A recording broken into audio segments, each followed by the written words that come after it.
members of the local advisory group, if you haven't already, please grab a name tent and choose where you would like to sit. We put your chair there. If you're more And comfortable with doing for members of the public, yeah, you can find seats.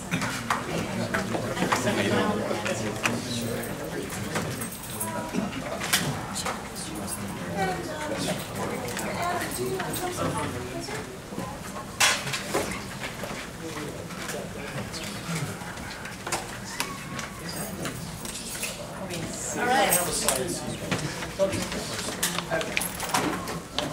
And welcome everyone to the third meeting of the I-77 Express Lanes Local Advisory Group.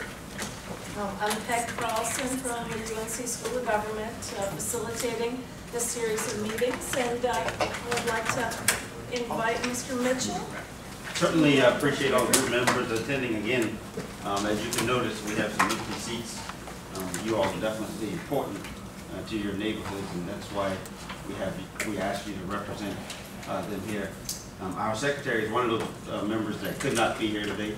He had a conflict that arose, but he assured me that short of something monumental, he will be here to join you for the March 14th meeting.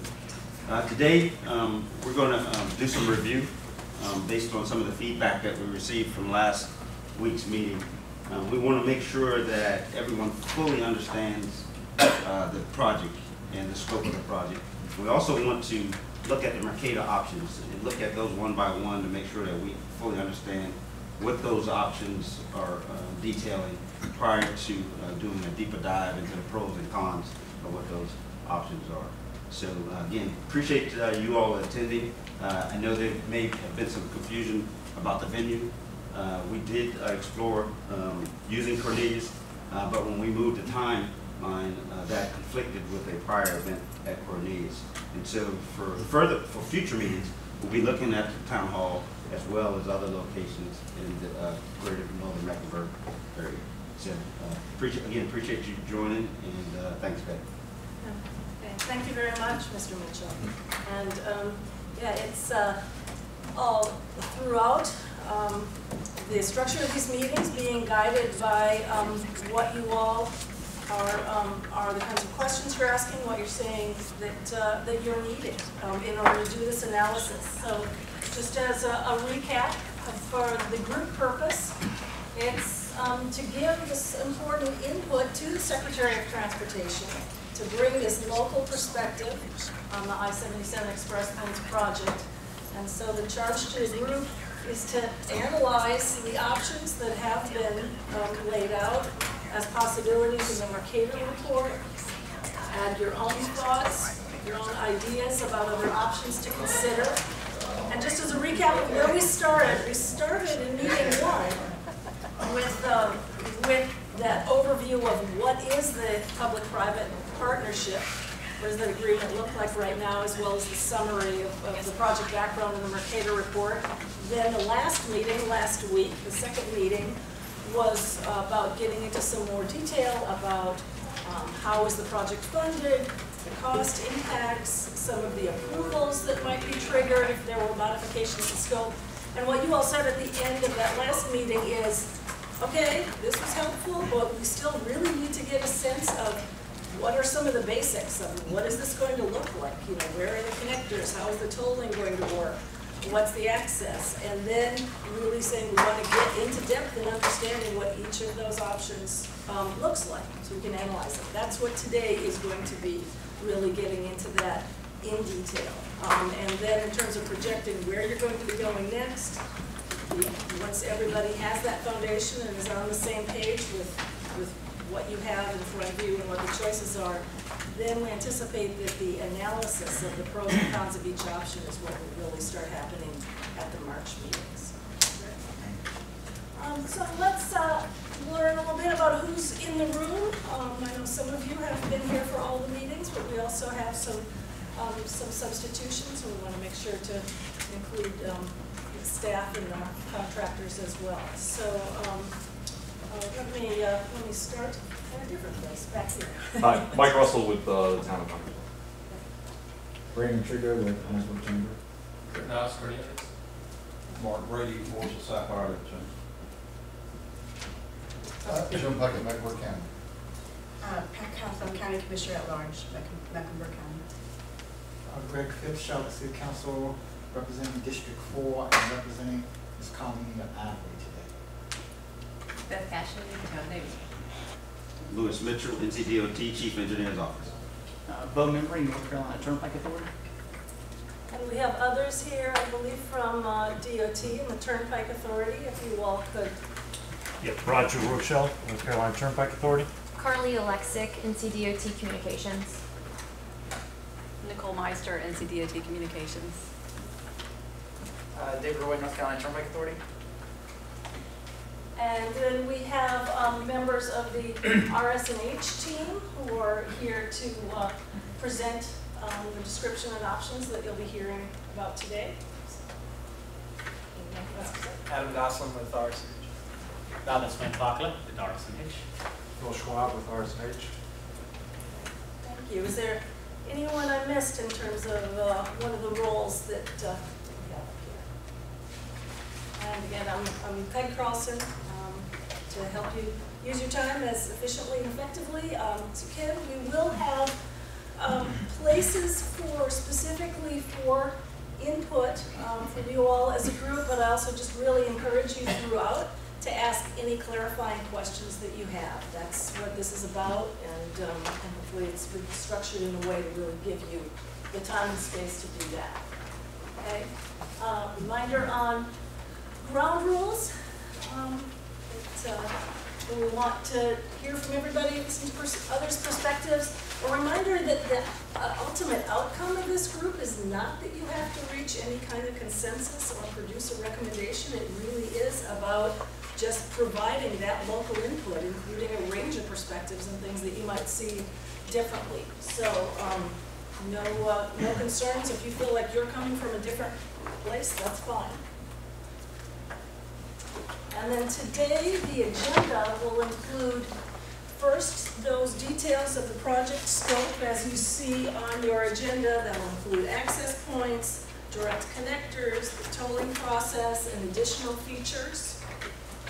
And then once those have been reviewed and you have asked any clarifying questions to your satisfaction that you would like, then we'll really start going through one by one a detailed explanation of each Mercator option. You've gotten that 30,000 foot view in the past meetings. You have the report available, but the idea here is that it will really help understand what could each of them do, what are they intended to accomplish, what are some of these possibilities.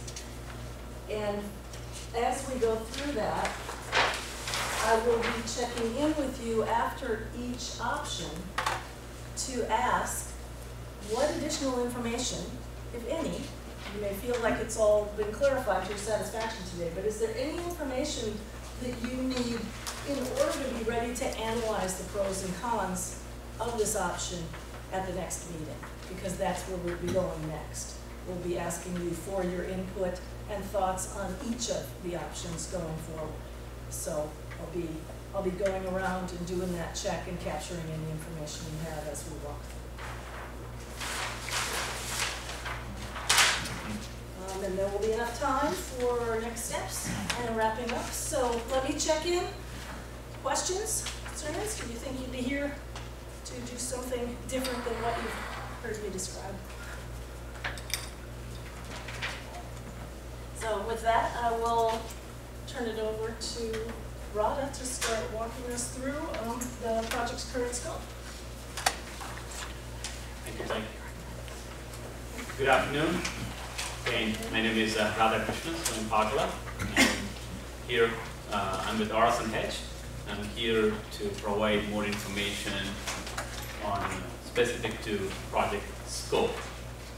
So one of the topics we heard, one of the questions we heard at both the meetings, workshop 1 and workshop 2, from several of you is, you all want to really make sure you understand what's actually being done, what's actually being constructed right now, as based on the current scope. How does that work? How do we get into the express lanes? How do we get out? How does the process work?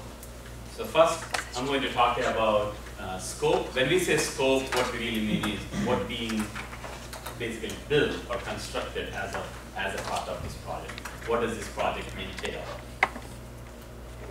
So you have seen this graphic in the last two presentations. Just gives an overview of the project, with uptown Charlotte being on this end, north being to the right, and exit 36 or Lake Norman in this area. I'm not going to walk you through the details on this slide because we will be going through a lot of those details in the next set of slides, but this basically gives a high-level overview of generally providing 2 express lanes in each direction from exit 11 to exit 28, and then 1 express lane in each direction between 28 and 36. This is in addition to the general purpose lanes, often called as free lanes or open lanes for everybody. Those lanes are not going to change. Those number of general purpose lanes that are out there, they remain the same. This does include converting their HOV lane between basically uptown / I-85 to 485 or Gilead Road area. That HOV lane that is out there today, that will be converted to one of the 2 express lanes. Any questions on this? Do you have a number of the current usage on the HOV lanes? Is there any Question. data or anything I like don't that? have that information. I know not NCDOT generally counts what's the volume on the entire facility, but I don't know if there are any counts specific to HOV lanes. We can look into that, or unless somebody knows that answer here. I don't, but we can certainly try to find out if we get the data. Thank you. I have a question. Yes, sir. With respect to HOV lanes, has there been any enforcement on usage of the HOV lane? It's a good question too, sir. Again, Yeah, I know a few people who got tickets. Yeah. I drive on this road pretty much every day to go to work, and very often I say it's kind of amazing, speaks good about what we all is. Even if I-77 gets busy, there are very, let me make sure I put it right. Again, this is purely my observation. I rarely see anybody intentionally trying to violate that. I rarely see people with only one occupant getting into the car. That's again a few user perspective, which is kind of speaks good for that road there.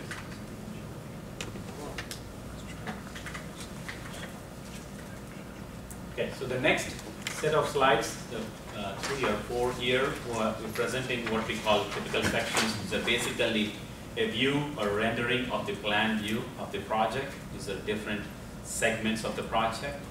What you're seeing here is what we call the southern section, which is close to I-85 to 77, close to Charlotte Uptown. This is the area where we have generally 3 to 4 general purpose lanes in each direction, with 2 HOV lanes, or 2 express lanes rather, being built part of this project. And this is the area where one of the existing HOV lane is going to be converted into the express lane. The next image you will see is again, high-level overview of what we call a DC, a direct connector from I-77 and to 277. I should say actually between I-77 and 277, because there is basically a set of flyover that basically provide lanes to go in both directions from 277 to I-77. Again, one thing I want to caution on this picture is this is not necessarily exactly how it is going to be built. This is generally an illustration of how the facility is going to look like. So don't look for a lot of design details on this. This just gives a perspective of what's going to be there.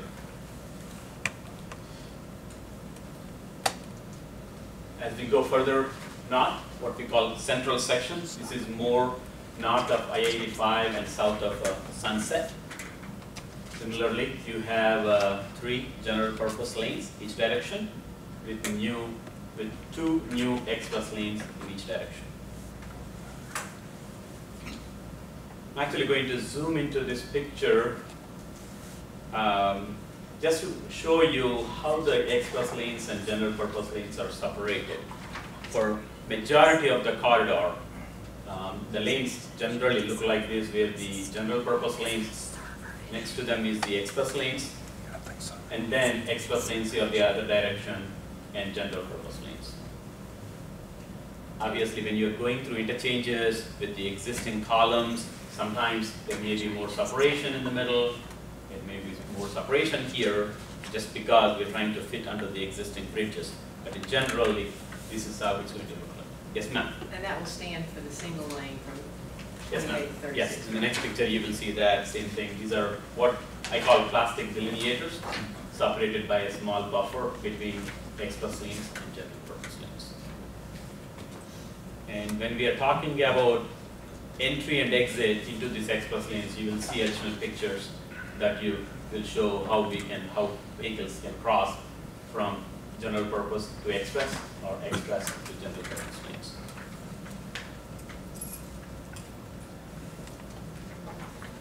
So this is again in the central section, but further close towards Huntersville, where there are still 2 express lanes in each direction, and depending on where you are, you have either 2 or 3 general purpose lanes in each direction.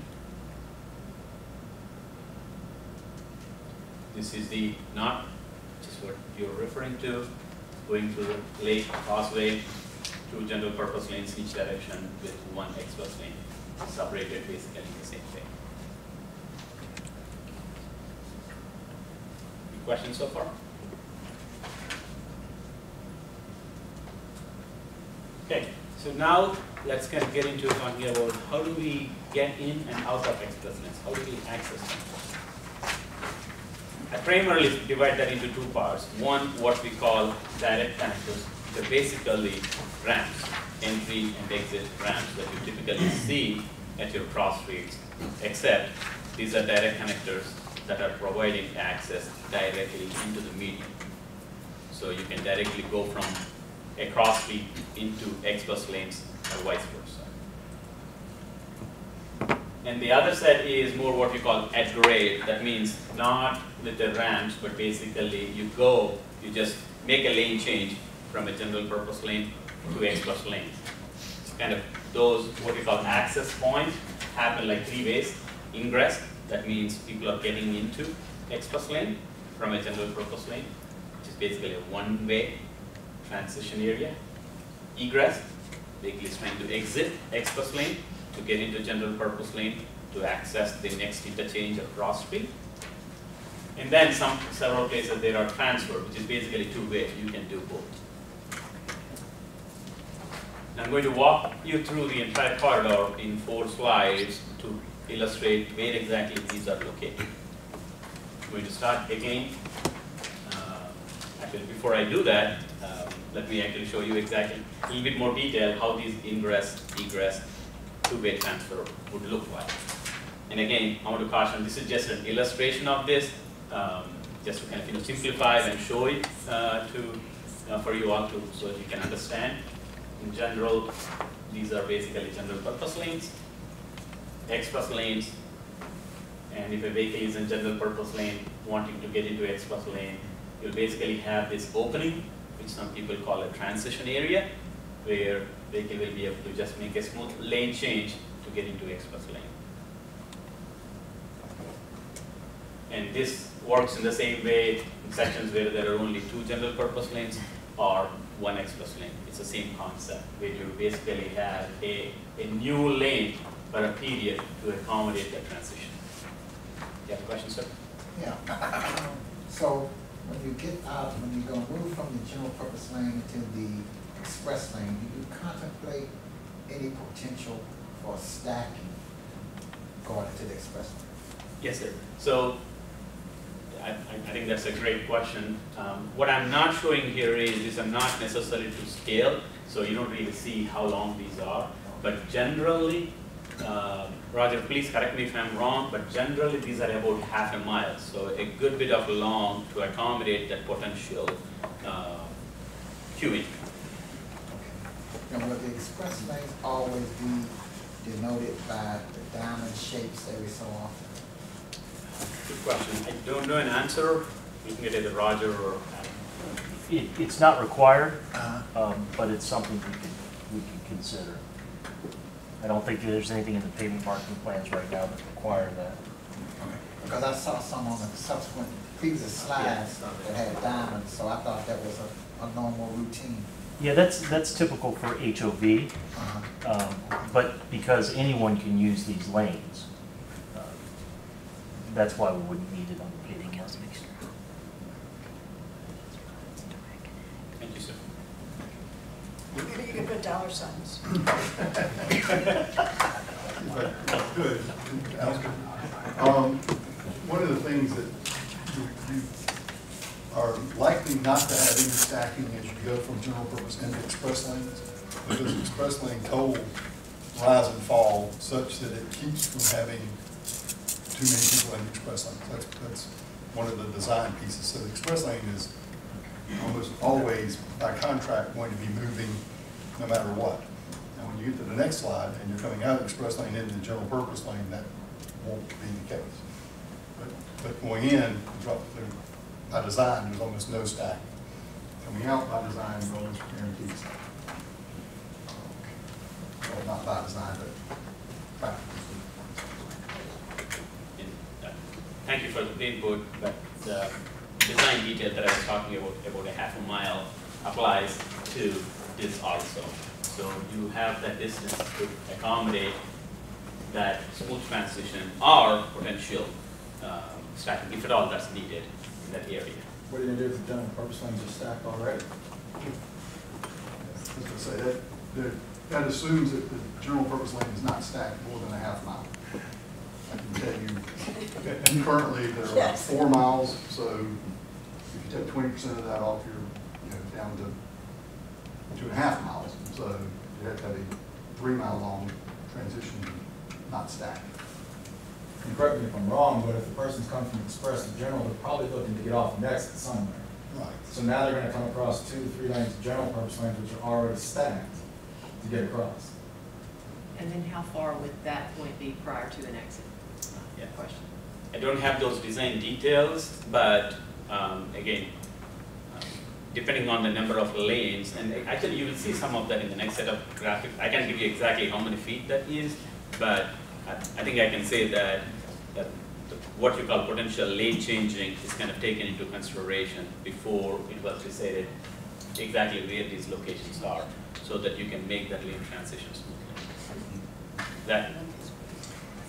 That's correct, and what was required both in our planning process and was required of our private partner was to do the traffic simulations, traffic analysis, to show that the location of the ingress and egress points don't have any detriment to the general purpose lanes operation.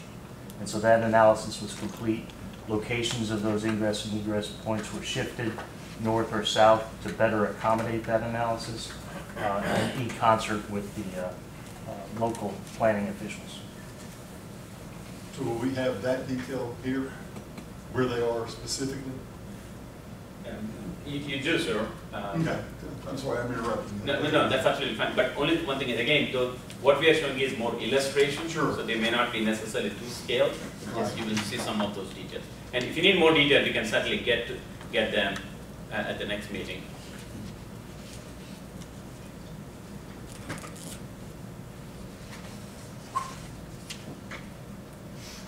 Okay, so these are called what we call a transfer areas. Actually, majority of access points are actually like this, two-way, because these are generally designed to be even longer than one-way, so that both in and out can happen in the same place. And as I'm going through the next set of slides, you will see where those are one-way versus what I call two-way, which is basically transfer areas.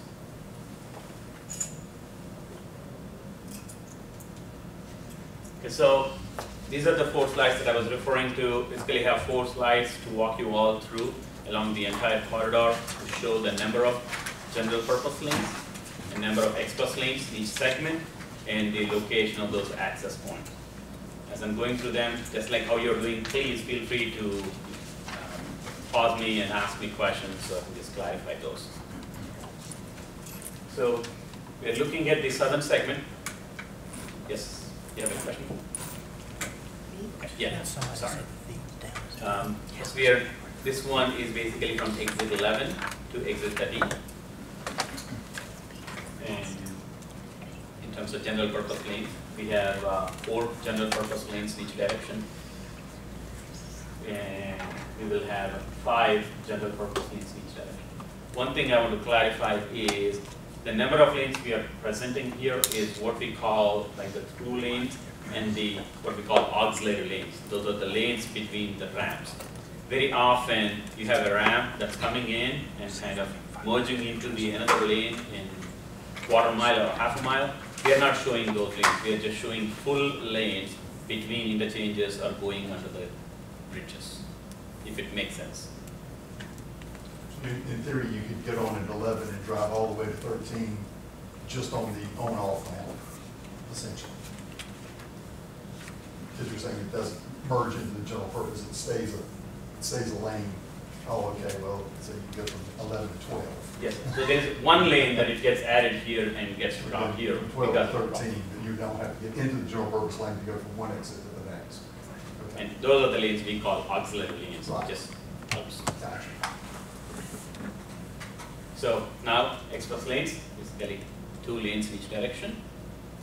And the beginning, this is the what I was called the direct connector, DC, near 277. So basically, if you're on 277 that is coming from uptown Charlotte or coming from Matthews on US 74, Independence, or any of that area, you will be able to use 277, stay in the middle of 277, and stay on those flyovers that I was showing and get into the express lanes directly. Similarly, vice versa. If you're on 77 South, you can directly get into 277 to access. Similarly, Can I ask a question? Yes, ma'am. So you said that if you came from 277, you could get into the express lanes, but can you get into the general purpose lanes? yeah, the existing ramp to accommodate 277 general purpose to 77 general purpose, that stays the same. That doesn't get changed at all. So there'll be 2 ramps? Yes, ma'am. Will you have the lights fixed when this all happens? Yes, but then that messes up the whole thing. Oh, that's right. As long as they're not LED lights, because the LED lights potentially interfere. I know, So I We're know. being ugly. Yeah, I know, but, you know, I'm serious though. I mean, I drove the other night from Davidson and getting on there was no lights getting on the entrance and there was all this construction and it was terrifying and I had to, so if you're gonna have new ramps, I'm serious, are the lights gonna be, because right now there's more than 100 that are Commissioner out. Cobb, all of the lights in Mecklenburg County will be fixed. When all this happens? Yes, ma'am. Okay, we have witnesses here. Okay, thank you. That's, because that's a big concern. Thank you. Thank you, Lois. Sorry. So then there are these other set of direct connectors, which basically provide access in and out of express lanes into I-85. Same thing, it provides direct access from express lanes into 85 or vice versa, so that you don't have to be in general purpose lanes and make the weaving over or changing the lanes over. And the final piece on this slide is, so if you're in express lanes, but you're not going to 277, you just need to stay on 77 to go towards South Charlotte or go to the other side of the 277. You will be able to have these one-way entry and exit, which is what I was before showing in the picture. So you can just make the lane change and get into the general purpose lanes. So anytime I'm showing these arrows in the next 3 slides, those mean basically those access points, one-way or two-way, and these are basically direct connectors. Okay, next let's go to the central, segment 1, which is basically from exit 13, I-85 to 485. Same thing on this, but let me walk you through the general purpose lanes. There are 3 general purpose lanes, basically between 85 and 485. And as you're approaching 485 and Harris Boulevard area, there are 4 lanes in each direction. With the project, we will have 2 express lanes in each direction. And we already talked about the direct connectors at I-85, previous slide. And now we actually get into those 2-way access points. So if you're coming from I-85 or if you're coming from LaSalle, this is the opportunity to kind of get into the express lane. Or if you're in express lanes, you're trying to access Sunset, mainly Sunset or other facility, this is where you exit. So this is a 2-way access point that I was referring to earlier, so both movements can happen. And as you go further north, same thing, there is another set of 2-way area in the vicinity of Lakeview Road. So this is mainly for traffic coming from Sunset to get into express lanes, or traffic coming from Sunset or from express lanes to go to Harris Boulevard or 485. Opposite direction, southbound, same thing, set of access points. If you're coming from 485 or Harris Boulevard, you can get into express lanes or exit here. Same situation here between Sunset and I-85. In addition, the project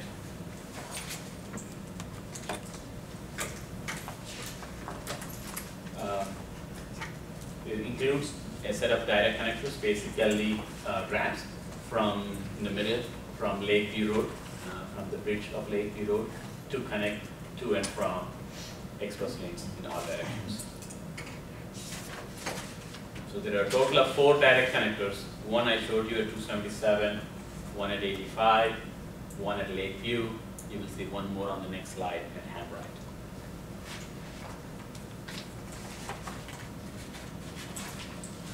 The next section of Central, basically from 485 to exit 28, basically where we are now. In terms of general purpose lanes,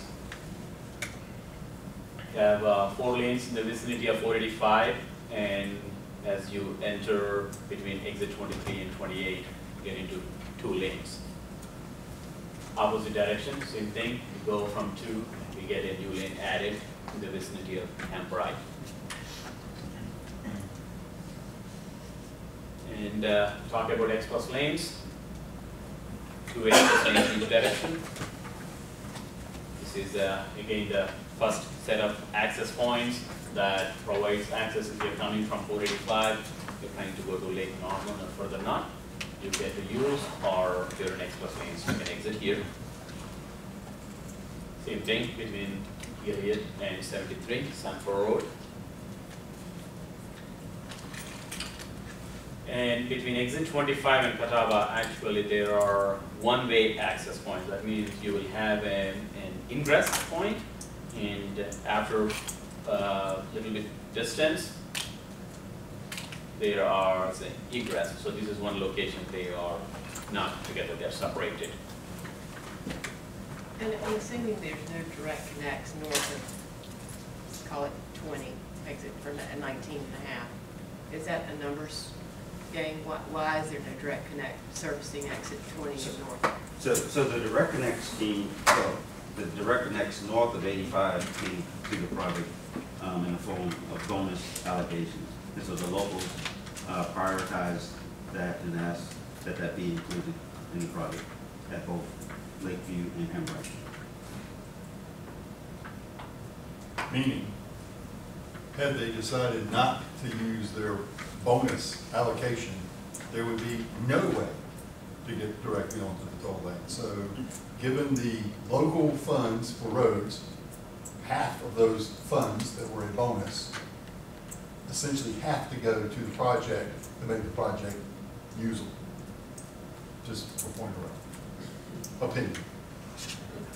There are also additional direct connects on the project that were not bonus. The direct connect at 85 were not bonus. They were at the discretion. But for the towns of Punterville, Cornelius, and Davidson, Mooresville, there are no direct connects other than the ones that the towns gave up half of their bonus allocation just to make it have at least one access point south of all three towns. Cornelius, Cornelius Davidson, right? Yeah. Hunters will have. Well, no, well, only Hambright is, it's a half mile at best from the Huntersville southern town limits. So, yeah, technically it's Huntersville, but then nothing else. So there's ways to get on and off it when you get past going south, but coming north into the North Mecklenburg, South Iredell area, you're pretty much limited past the city limits line, weaving in and out.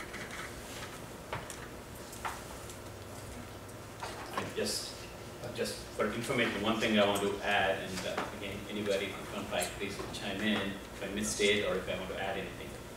It's not very common to have direct connectors at every exit on express lanes. It's very common to actually have a lot of them. Oh, I did not mean to do that. To really have more at grade. So because this really provides more accessibility versus putting a lot of traffic suddenly on a facility that is designed. I don't mean to say that Hambright is that way, but necessarily, very often, a lot of those crossways may not be designed to accommodate a new access ramp. Right. So these are more common because this really helps the people in and out of express lane and GT, general purpose lanes that are already there to access. Again, just want to provide that clarification. Rada, that's correct, and there are local planning officials that don't want to take, say, an NC-73 and put another stoplight in the middle of that bridge that crosses 77 and introduce two new movements there that would hamper the flow of 73. So you're absolutely right about that. There also routinely is other north-south parallel throughways through metro areas. Just so I want to make sure as we talk through this, we hear the entire scope of what's the positive and the negative. Yes, in most of America, on most of the times, this is what happens because most people are going through the area, not trying to get from exit 23 to 25 to 28. Most people get onto an interstate and they drive for some number of miles. So this works fine. If this were I-95 or I-85, it would work fine. So the problem we have is that if you want to go from Gilead Road to Catawba Avenue, you really don't have alternate choices.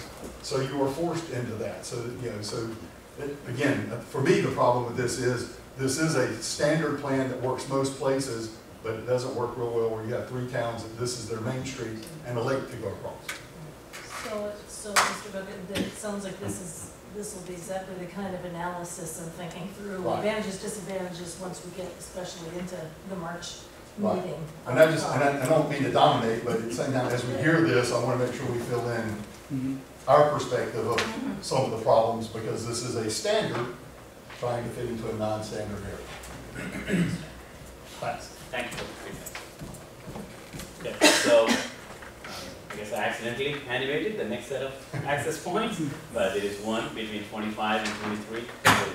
And this is kind of the common theme that you will see is pretty much between every interchange, almost every interchange, there are access points to get in and out of express lanes so that to provide access in and out.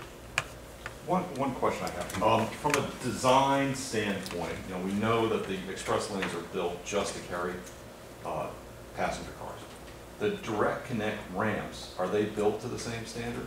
Or are they built to a robust to handle tractor trailers and so forth if we get to the point where, you know, Hambright, again, is southern part of Huntersville, tremendous amount of opportunity to increase our commercial and industrial tax base in that part of town. But if we have a direct connect, which is basically an exit that can only be used by cars, that puts that area at a tremendous disadvantage from an economic development standpoint. So again, the question is that on-ramp and off-ramp built robust enough to handle an 80,000-pound truck? I do not know that, but I'll get that answer for you. Thank you. Thank you. Okay, you go to the last up here.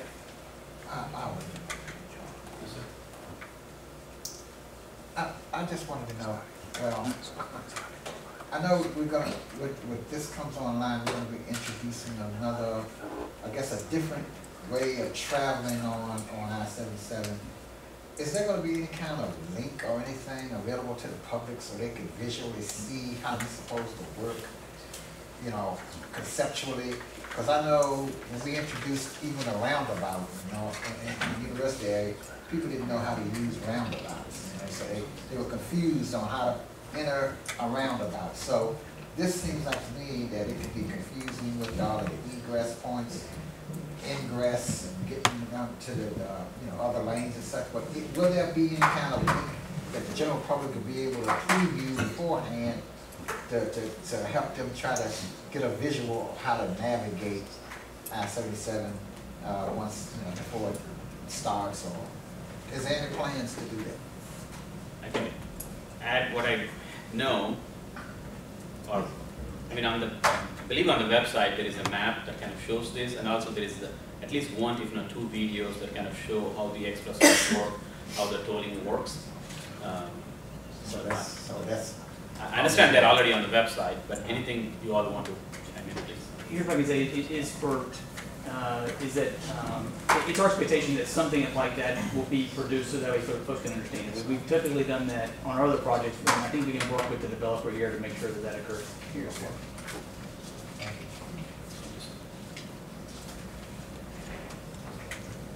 Okay, into the last slide, the northern section, basically between exit 28 and the exit 36, in terms of general purpose lanes.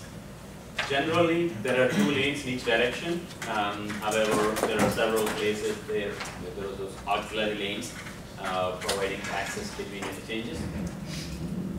And then there is 1 express lane in each direction, which ends basically just at exit 36. And you can see there is 1 set of access point between 28 and 30. That's a 2-way access point, or we call transfer area. Same thing between 31, 33. And then as the express lanes are ending, you see access going to 35, 36, and finally terminating just the other side of 36. Same thing happens the other direction too.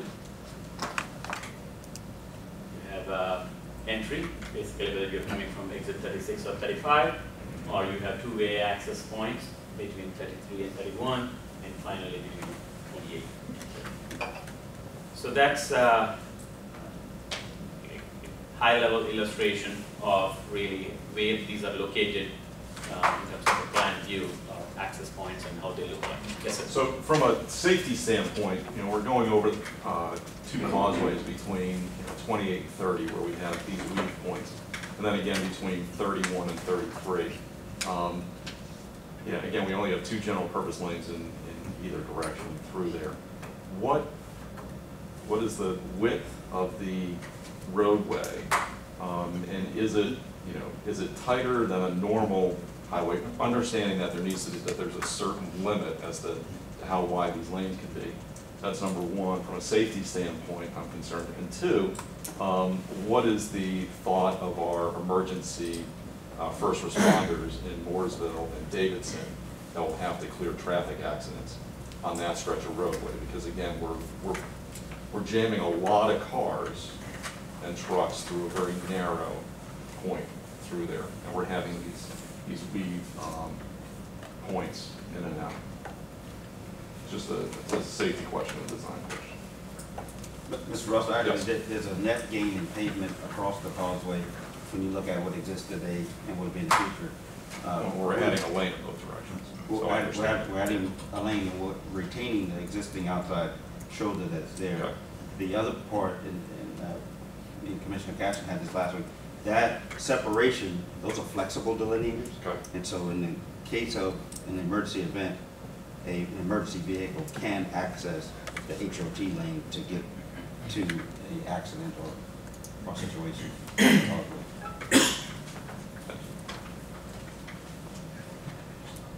you, sir. Any other questions?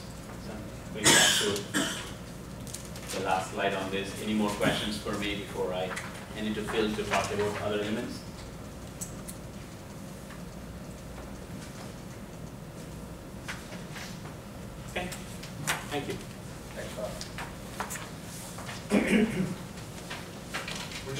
cover some of the additional features. I went through all the express lanes, the number of lanes, the access points, the different types of weeds and so forth. There are 16 noise walls being introduced on the corridor, various aesthetic treatments that have been coordinated with the local jurisdictions.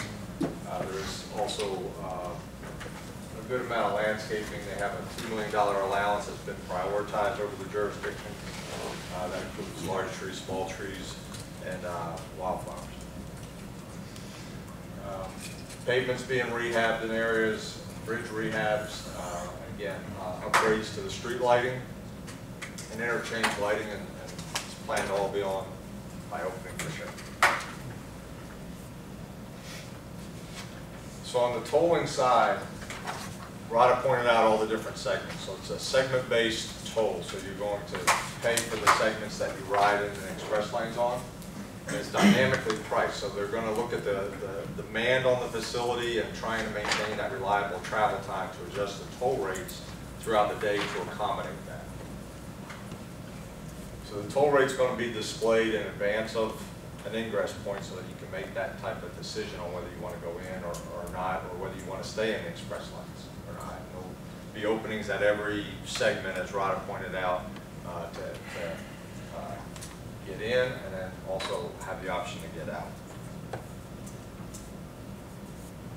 So this is a sketch of the potential signing that'll be out there, giving you advance notice ahead of an ingress point. There will be a mile notice with a sign, give you some information on what you're going to be able to access as far as the exits and the mileage that it takes. And then right before the entrance point,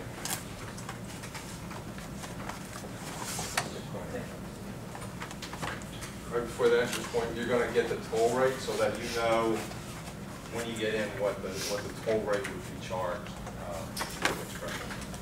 Could you clarify the toll rate? Is that, again, if I'm driving, I would only have a second or so to read this, right? Well, you're going to know it's coming up. You're going to be in a general purpose lane. Okay, well, what if I'm new and it's Sure. my first time on 77, so maybe I don't know. Sure. But I'm just saying, is it going to tell me the rate for like how long? I mean, to the next exit, or I mean, what if I'm just driving through? Is it going to tell me all the way to the state line, or is it going to tell me just to the next? I believe, Roger, correct me if I'm wrong, it's going to be segment by segment. You're correct, it's segment by segment. So it's, Okay. if you enter here and you choose to get out at the next exit, it will cost you this figure. And then once you're So in, that's going to be clear that it's just from, is it going to tell me like for 2 miles, or is it going to just say? it's going to tell you what road and the rate. So this would be the next exit, the general purpose exit that you can get to, and it'll tell you the rate. And if the rate is acceptable, even though you're going farther, you can get in. And then once you're in it, you'll see signs for staying in it, what the next segment will cost. And then you can make a decision to get out or stay in. So the segment prices can vary? Yes, they have to vary. And how am I to know, again, let's just say it's a visitor. Sure. How am I to know, how I'm supposed to pay this? So if you notice on top of each sign, you see the quick pass or bill by mail. That's the same sign used on the existing expressways we have in the state, that are playing in the state. So folks can, will know they either can pay with their instant quick pass or they just receive a bill in the mail. Unfortunately, at highway speed, it's a difficult thing to explain. So what's incumbent upon DOT and what we come upon the Turnpike Authority is that ahead of the road opening, we do as much sort of public education as we can. Okay. But that's how we try to delineate what are the options to pay. Because again, just like Greg mentioned about the rotaries that we have, there was education needed, and a lot of people here may not have been on a toll road in the state, and so it would be new. Yes, ma'am. And they may So I just want to, the confusion, I would think that. Yes, ma'am. Those are really good points, because we see that on a lot of express lane systems, confusion on openings and so forth, and the more information I can go out ahead of time to educate everybody on the operations, will be a benefit. Another question. Sure. So if I'm riding north of I-77 and I see that the toll is $2 to get on, and so I decide to get into the express lane, and I'm riding along, and 4 or 5 miles up the road, there is a traffic accident, and traffic is now backed up for miles on I-77. And the toll is increasing, because as the congestion increases on I-77, the toll increases, but I can't get off because the road is backed up. What do I do? Or am I just a hostage? You were advertised a $2 rate for that segment. You're in that segment, that's what you would pay for that segment. And so in theory, I can get off at the next segment. Correct.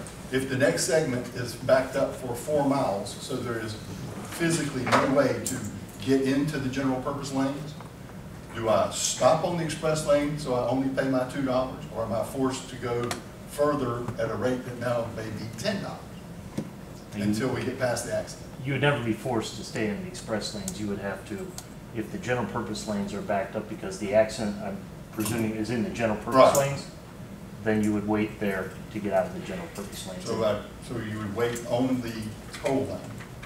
Yes. So the toll lane can also back up? In that regard, it's no different than if Anywhere an else? accident closes all lanes of a highway, right? Gotcha. But your point is you're not paying more as long as you get off at the next spot? When you're in the segment, the toll's not rising without you knowing it. You are set at that rate that you were advertised. Gotcha, okay.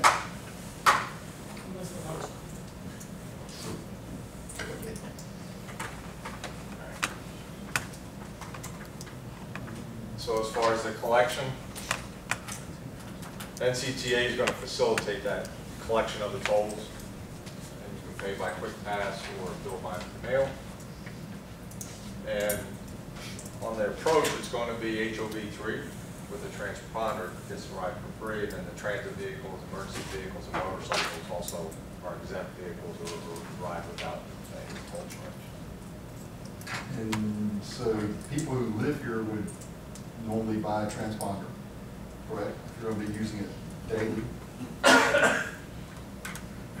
Yes, sir. That's the hope. And how much does the transponder cost? It's a great question. So the transponders currently that we have are, offer a free transponder, free sticker. And then there's a hard case one that's interoperable with EasyPass that's $7.40 plus tax. That's just the cost we pass that along. So one's free and one's $7? Mm-hmm. And the advantage of one over the other? Is one works in the EasyPass states and one does not. Now there will be, right now, there's planned to be a switchable transponder. Now, this is the part I know the most about. This is where DOT invited the Turnpike Authority to the party. So there's a switchable transponder that was envisioned when this contract was led, and that's used in a lot of other states. We're exploring some other technologies that we think will be much, will be free for folks if to utilize if that want to declare in the lane without having to pay the cost of buying a transponder. So theoretically, we can give all our citizens of Davidson, Cornelius, and Huntersville a free sticker. Mm-hmm. Yes, ma'am. Or you could. Yes, ma'am.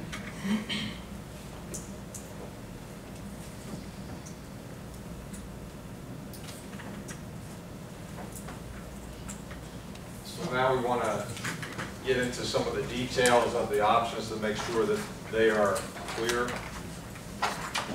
Peg, did you have anything Yeah, here? so just as a reminder, and we'll see how we're doing time-wise, and if we don't get through all of the options, we can assess at the end, but I think we're still probably on track to do that. And you can continue to ask questions throughout as you have been clarifying questions. A reminder that this is not the meeting where the analysis of the pros and cons of options is going to happen. We want to make sure everybody's in a level playing field of understanding what will each of these options theoretically do, you know, that were put out there. And then our next meeting, we think we'll get into that analysis. So one of the things that I'm gonna check with you after each one is, do you feel good to go in the next meeting that you could jump in and start analyzing the pros and cons? Is there any additional information you feel like you would have to have in order to do that? And then part of what we can figure out is how that information could be got to you before March 14th.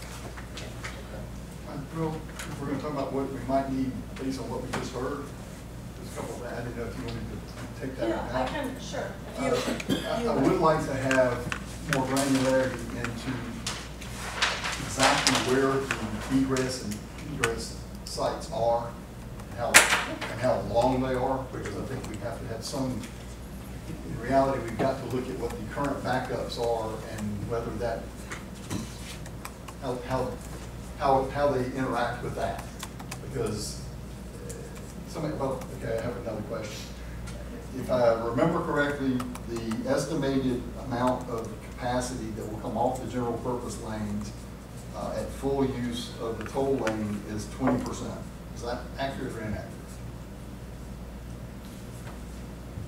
I think it depends on what section you're in, because you have more general purpose lanes in some sections than others.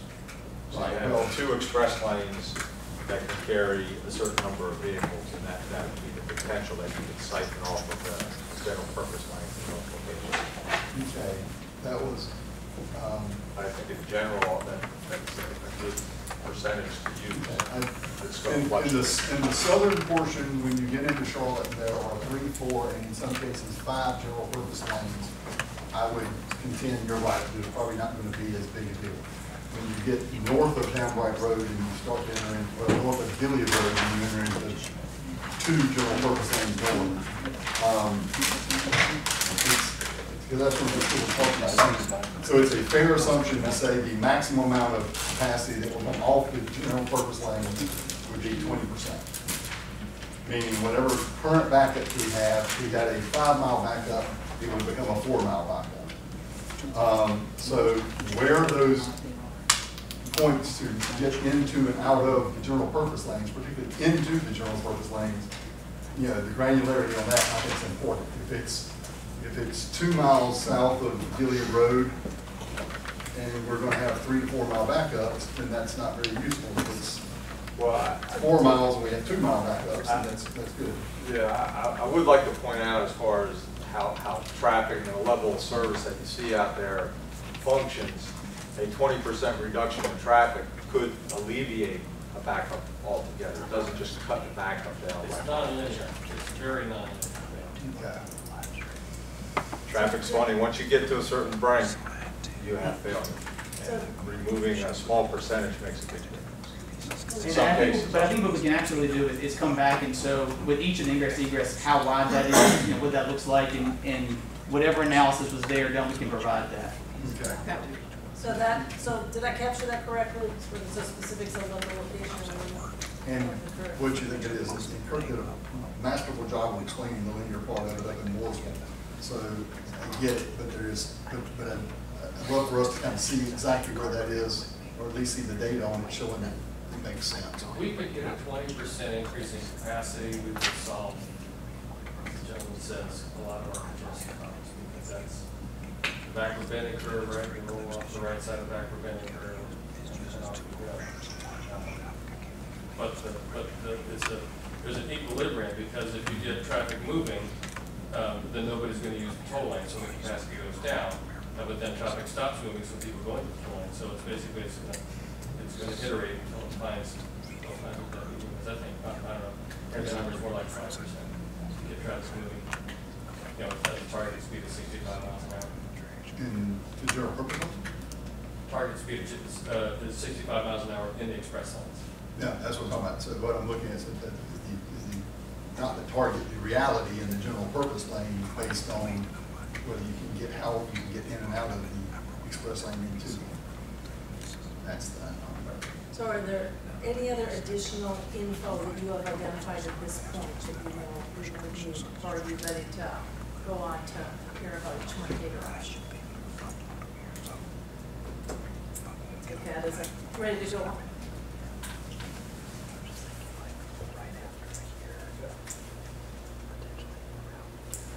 this is simply just one slide that shows all the Mercator options from the report. We're going to go through each one in detail, so I don't need to spend too much time on this, although it's good to have them all in one location for discussion purposes.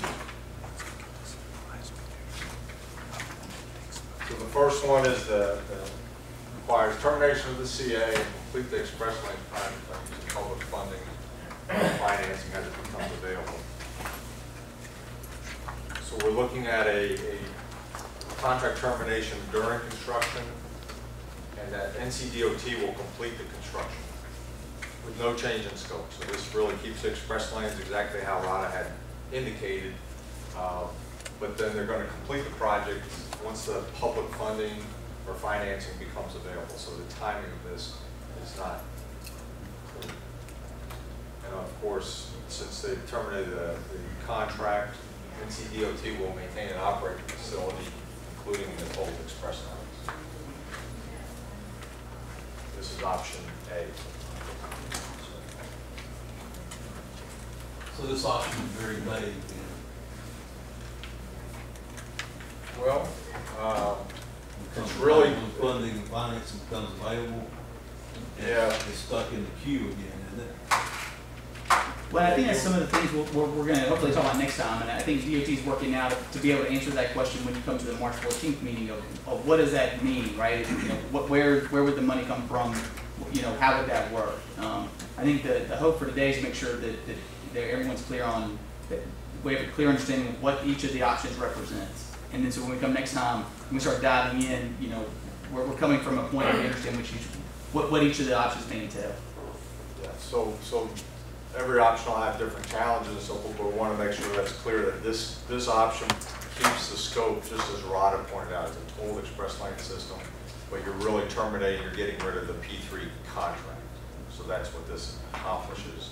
We just want to make sure that that's clear to everybody for clarification. It's essentially subject to the NCDOT or the Turnpike Authority for Central. That's, everything else. So is there, just go around and check, is there any, based on this, is there additional, and Mr. Brady, you used the term vague, so I guess my question is there additional information that looking at this now, you say, you feel like we would need to have in order to start analyzing the pros and cons? I'm curious, and it probably falls through with all of the options, is what are the legislative concerns on this? Where do we, NCDOT and the Turnpike can all agree, but then what is our responsibility in procuring legislative approval? I think part of all these, we're going to want to know what the cost is going to be, what the consequences are going to be, what a potential schedule is going to be, and maybe what a potential source of funding is going to be, right? I mean, that applies across the board. Absolutely. So that applies to all of them. I think what we're trying to do here is get a definition, like a common understanding of when we say option A, what that is, and then for each one of these will. That's good. Spot on.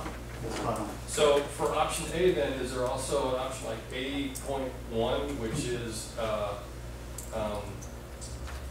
completes the construction and reverts to general purpose lanes? That's actually another option. Is that a different option? Yeah. So actually, I was looking at that real quick, I couldn't find it.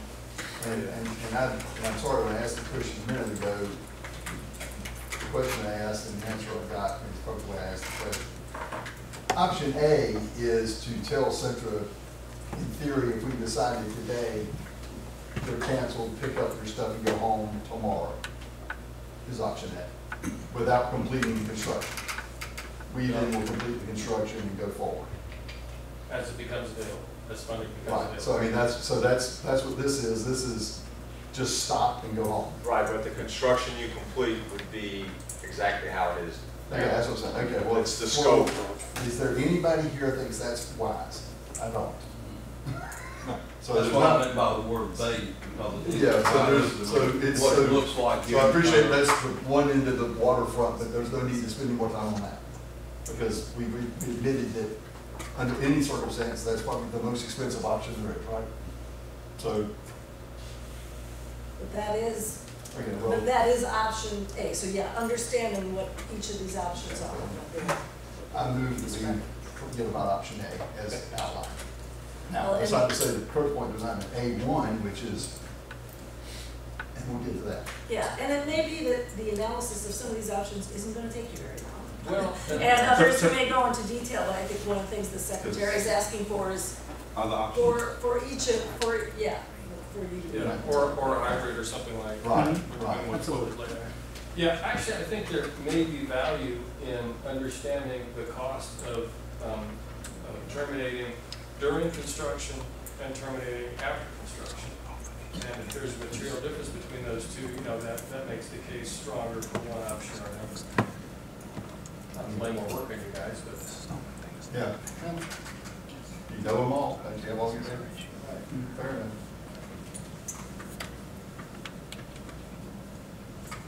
But again, I just looked through the overview of the option, and I didn't see one where it says, what Mr. Puckett is saying, you stop it now, and then it's general purpose. And there's complete delete, option F. Right. But there's not the one where we terminate it today, and we just open up the lane. Except the problem is when we terminate the day, there are no lanes open up. Well, you know what I mean. That's why I want to make sure, because that's where I missed it. This basically says we terminate, everything goes home, and we don't use it because it's unfinished. Right, as it becomes available. I'm just saying, when funding becomes available, then do we then run it as a toll facility? Do we run it as So I think it's a more general purpose complete lane disease facility? side. Gotcha. Well, actually, I think that's gonna be option B. Oh. So from a funding standpoint, we touched on this a little bit last meeting, and I apologize for not being here the entire time. Has the contractor received every dime from the state of North Carolina that they expect under the contract? No. They received about half, right? Yeah, that's what we talked about last time. I think they're about halfway through what the public funds have committed. Okay. But they So have they- spent the toll revenue license. Mhm. Right. Okay, so there's still dollars designated in Raleigh for the completion of this project. Yes, I mean, they're Okay, so they're we're committed, not- but they're, yeah. Right, understood. Okay. Like, Okay, but any other questions about just the definition of what this option would be? What's the cost to do this option? To get out of the contract? I know we mentioned that, but I can't remember. Well, we went over a lot of the costs last time, and I would suspect we'll break down each option next time to get the detail of specifically what costs would be encountered. We kind of talked about it at a higher level last time, but we had a lot of those numbers. Do you remember what the numbers are? Just off the top of your head? Well, it's a lot. Yeah, and again, that all that work's being done to come back to say, because we heard that loud and clear last time, that's the thing that was unanimous for everyone, they really wanted to dive in on the cost. So we're putting that all together, and we'll have that for the March 14th meeting to really sort of say, here's a range of costs that you can anticipate with each of the options. The unfortunate part is, part of it requires a third party to determine a part of it. So you'll never have probably the cost at that point. It'll be a range like Mo said, Yeah. that you could expect, and it would have to be negotiated. All right, so we're gonna move on to option B, which I think could address Mr. Nelson's item.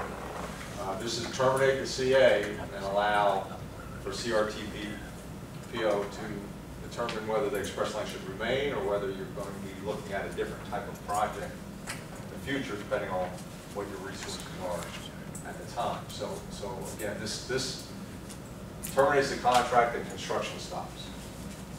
So you're not completing the project, but you're stopping it, and then you're working with CRTPO as to what should be the project that goes out and moves forward. And you go through whatever processes you need to, depending on the scope and the cost of that project and what funding is available. So most likely, if it's different than the current option, you do a new environmental document and go through that process.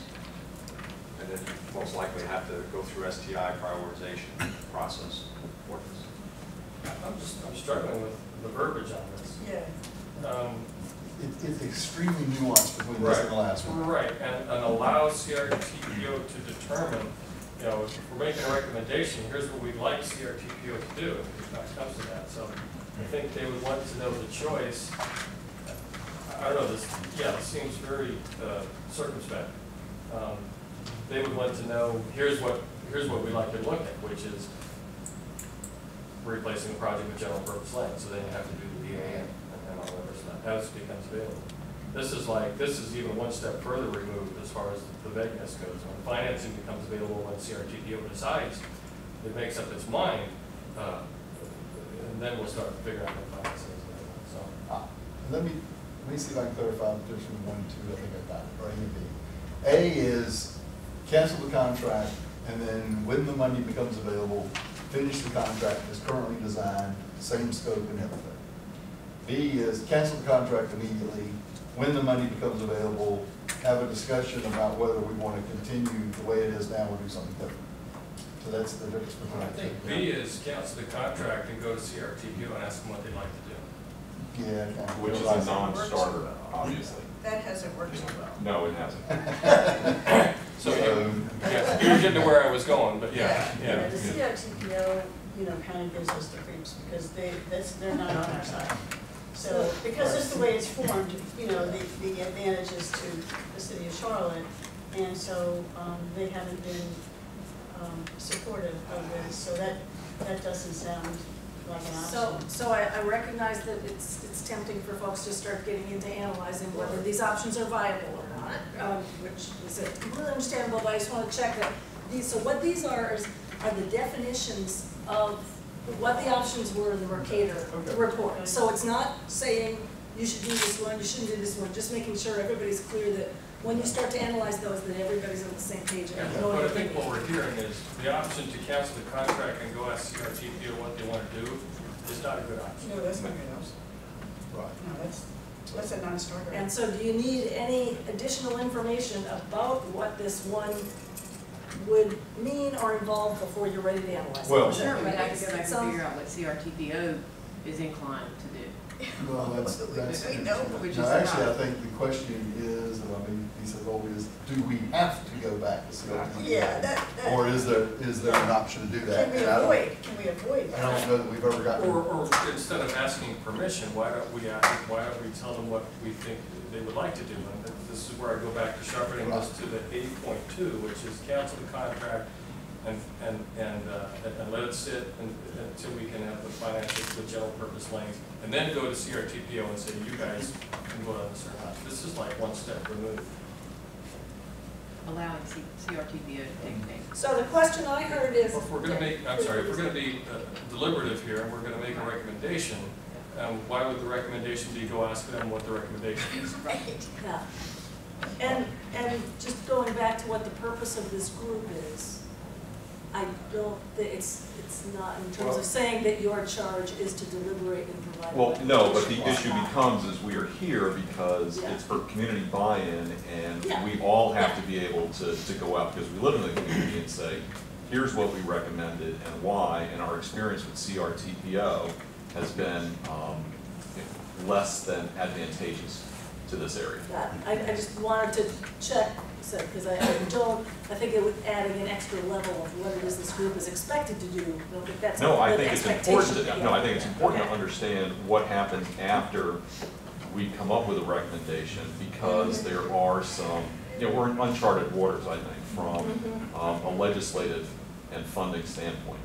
So to come up with a recommendation that will not see the light of day or survive a CRTPO vote is a waste of everybody's time, and it sets back the process and the DOT here in northern Mecklenburg County decades. Okay. So the question I got is whether or not this option, what it requires in terms of that going back in that relationship. Well, I think the question is, does it have to go to CRTPO? And if it does, what are the options, what is the workaround for that, either legislatively or whatever? So, it comes down to, this says you have to go to CRTPO to determine it. I want to know, do you have to go to CRTPO? And if you do, are there options to change that requirement? Because that would be something we need to know. It might be federal level, it might be state level, it might be caveat by the governor, I don't know. My original statement's like, you know, we're kind of dancing around whether they should remain in the transportation plan, be replaced or supplemented with other improvements based on available resources. Can we just say that what we would want is take a look at replacing it with general purpose lanes as an option? Well, I think we do. I mean, I think. But I mean, can we just sharpen this so that it says that as opposed to going to CRTPO with available recommend other. I'm with you. I think the moment that you find, here's my problem. If somebody comes back and says you don't have any choice whatsoever and there's no way to work around it, it has to go through CRTPO, then that's something you have to work with. But I think what we're discussing here are the Mercator recommendations. I think at the end of Yeah. this, what we may Right. come up with is what our interpretation of Mercator is and how we can better that. Maybe I miscalibrated that. I thought we were trying to get a common understanding of the options. I know this is verbatim out of the Mercator report, but I thought we were trying to get an understanding of the options that we would like the analysis on. I agree, but I think the And purpose so of I this think if you feel that none of the options as described in Mercator capture what you would like, then I think to add. Well, that's where I was going. And so I would just ask again, just for the purpose of like having everybody be clear on what these ones are. Okay, going forward to hear those definitions of all of them, check your understanding, and then to be able to loop back at the end and say, yep, none of them covered. Well, and then the question goes back to NCDOT and the secretary in that no options are off the table. That certainly includes all the Mercator options. Would that also include any option that we came up with collectively? Is it a Mercator or nothing? No, Option? no, Okay. the options, All options. all options. Okay. Just to clarify, thank you. Yeah, and I know Jim's not here, but I interpret this as giving you the flexibility to create what that scope of that project would be to some degree, whether it's general purpose lanes or express lanes or something. Or something in between. So, yeah, I mean, if you go through an alternative study and. So that's why it's written the way it is. That's what I inferred when I read this. But the biggest caveat on this is terminate immediately. This isn't even completely, this is do not complete and then figure out something later. So, gotcha. Nothing about budget, we're arguing about the stuff that we're not, that's irrelevant longer than irrelevant. Don't say too much with this one.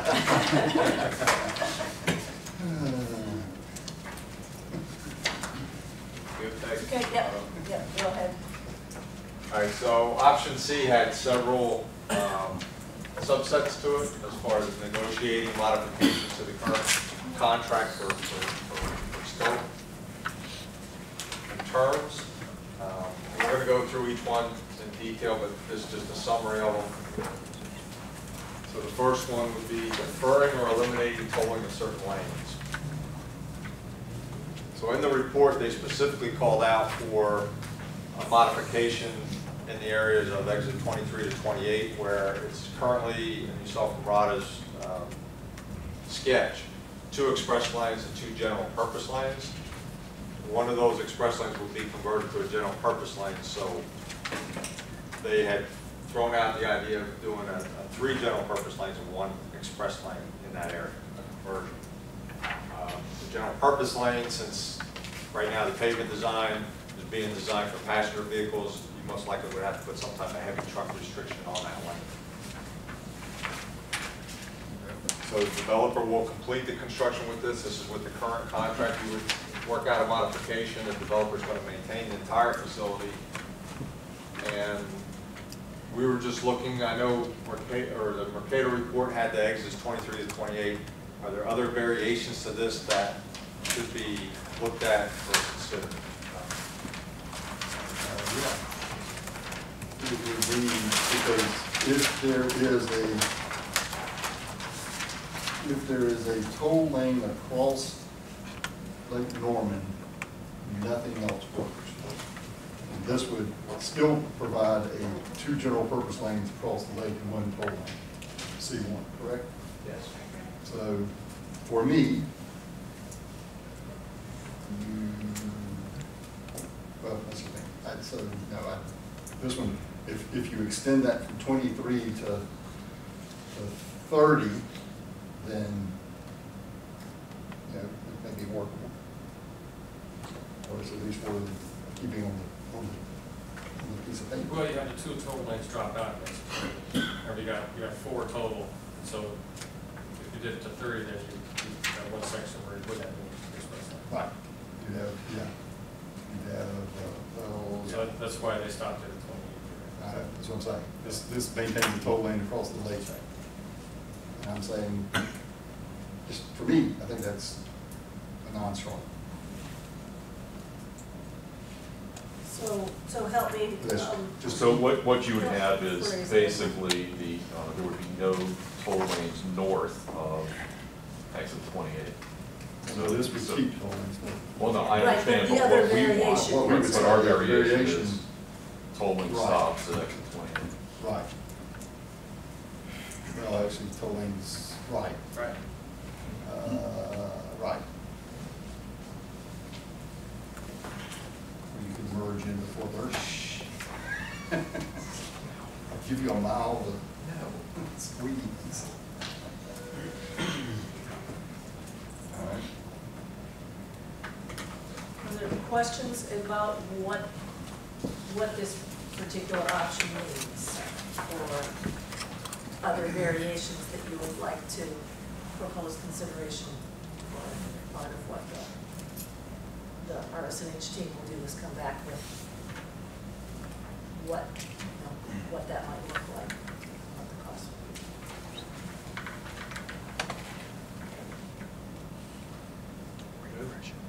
All right, so C.2 is to reduce the financial impact of the local residents, provide some sort of frequent user discount or toll credits. So in the report, they don't specifically call out for any specific discount or a method or what process you would have to follow for that. So we're really looking for whether a toll cap is appropriate or not, because that's something that we can look at. But you can't do a toll cap, right? I think, you mean, I'm sorry, a toll cap for the user, not a contractual that they can charge. Potentially both. I mean, it's something that we can look into. So we're trying to figure out the best way to address this option. What would be a way to do that? And I'm sure the cap, if there were a cap, it would have to be able to fluctuate in the future based on certain conditions, whether it's. Phil, I think, Mr. Nazi, if you're getting to the operational problems that the toll cap creates, and you're absolutely right.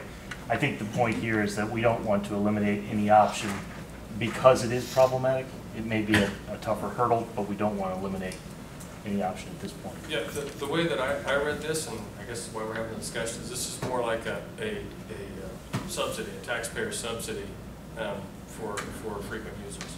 So if your toll bill was $100 and we had a frequent user discount, the developer's expecting $100 and your discount is then paid for by taxpayer funds, down to $70 or whatever.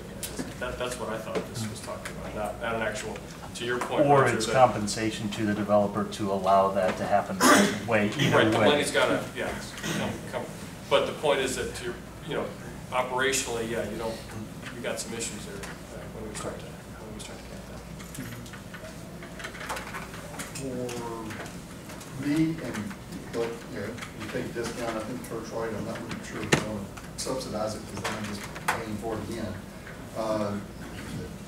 The major heartburn I get with this is not the amount of the toll, although that is a problem. It's the use of the toll and the design of the toll and the restrictions that the toll has. So that's less of an, if the only thing we accomplished was reducing the toll for some people, that has not accomplished much. That's why I would call C2 the Alamo. This is the last resort of all that we could affect something. But you're still saying to look at it. But you know what, you know, You and Davy Crockett. yeah, exactly, you know, and then, no, I'm just gonna, yeah, me against the standards. This way, at least the price I pay to leave town is going to be cut by something. So, you know, with something like this, you know, can you go ahead and, God, I can't believe I say this, but, you know, is there an opportunity for, you know, folks to prepay, they get a discount on it? I'm worried about those folks that, you know, especially my, folks that work for me that make, you know, $12 to $16 an hour, that are gonna struggle to get to daycare, pick up their kid, and they've got, you know, a choice to make. Do I pay the, you know, $20 late fee for being late to pick up Sally, or do I hop in the express line and pay that toll? You know, so we are just adding a layer of expense to our lower and middle class families here that they cannot afford, you know, so, and just have a real problem.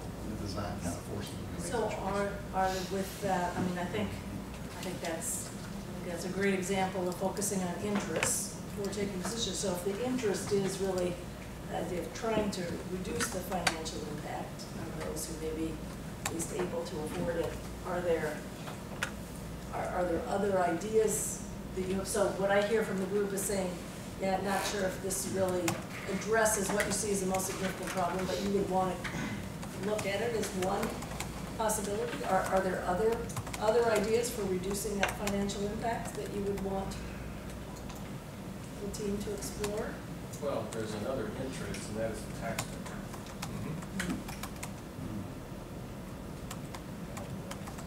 So any discussion about that would have to obviously involve the taxpayer. Taxpayer dollar. To me, this is something you discuss after you decided what you're going to do, and then if you don't have an adequate solution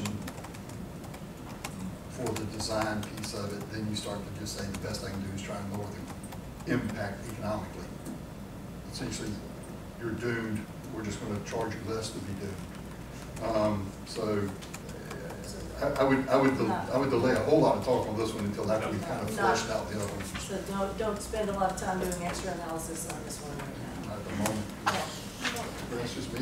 I mean, It just seems like in the last 2 minutes, the conversation has changed because we started to think about the people and how there's going to be a struggle, like when you brought that up. And that's how we all got into this. And so,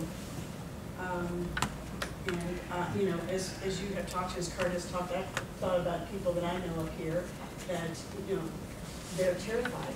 And I know people who have moved already, have left here because I can't make it up there. I know what's coming. And this is what part that makes us sad and what makes us have all come together and worked hard and protested and, you know, done things like that. So, you know, I think that as I listen to you, I think that we should still talk about this. I think it's just that we don't want to because this is the hard part.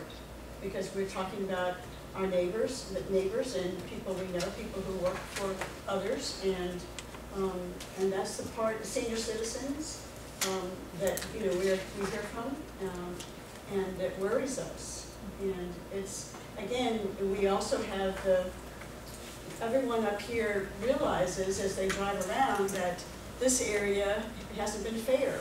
And, you know, I know that's not a topic here, but other parts of the state have gotten all these great roads, and this area has exploded and they haven't gotten anything for 35 years. And they've paid taxes, and so they've gotten the shaft. And so those are all, that's pain. That's pain that people here are carrying. And so this is the hard part. And so when you say, Ms. Cashin, about, yeah, we should consider, what I hear you saying is, yes, we may be, your answer to that is, yes, somewhere along the way we may need to consider, but it's painful to think about. But yeah, I think we should, but it's painful. Yeah. And, you know, it's like we haven't, you know, no one has ever said, hey, we're sorry. But it's just, it's a painful, I know from coming up here, since I've been a county commissioner, I have seen the stress on people increase to the point that I've even talked to our health director about, I'm really worried about the stress in North Mecklenburg, because the people's stress levels have just shot up. But it's real, and, it's real. So some of these other ones, we may be in a similar situation as far as recognizing, you have goals of what you want to get accomplished and how you want to prioritize those, and when you want to have some of these discussions on the options that still keep tolling on the facility. Next one is revising the truck restrictions to allow larger vehicles that can use the express lane safely. So there's, in the contract now, they're restricted to 2 axles only, and there's height and width and length dimensions that can use the express lanes. Again, the transit and emergency vehicles, they can go on the express lanes and they're exempt from that restriction.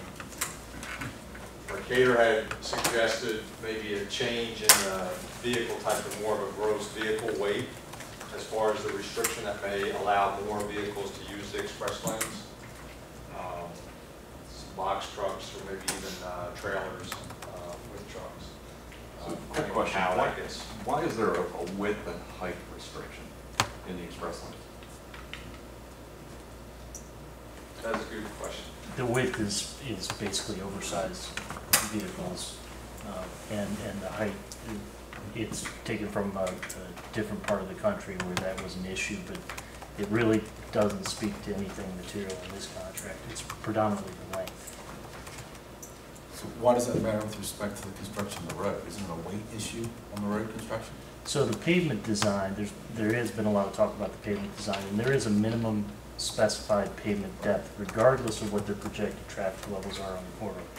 And yes, would that accommodate heavy tractor trailers long term? Absolutely not.